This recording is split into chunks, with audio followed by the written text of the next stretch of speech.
Hello there. Right, time to move on. We're off to River Breamish this morning, but on the way down we're going to stop at Floors Castle. So if you want to come along with us, please feel free and watch this video, and we'll see you later on. Bye for now.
Right, here we are at Floors Castle.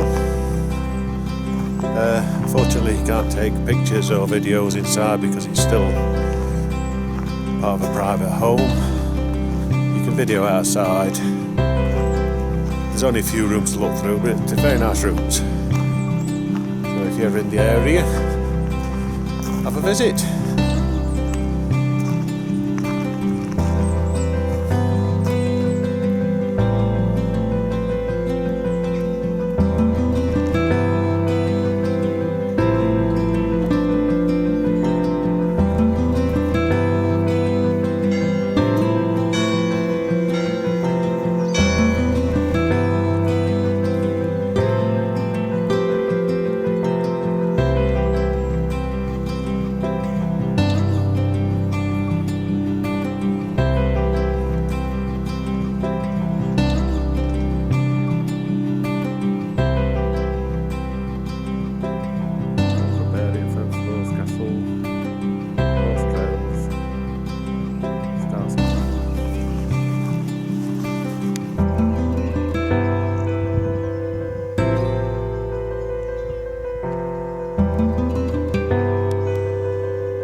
Right, so here we are at the front, Floors Castle. You only get to see the middle bit really, and a little bit of the right hand side, and you go into like a cafe and gift shop after. It's a very nice looking castle. Right, I'm going to carry on with his journey now. We may just go and look at Wall Garden, but I don't know where this weather's going to turn. But then we're off to River Breamish. So we'll either see it at the garden or we'll see it at River Breamish.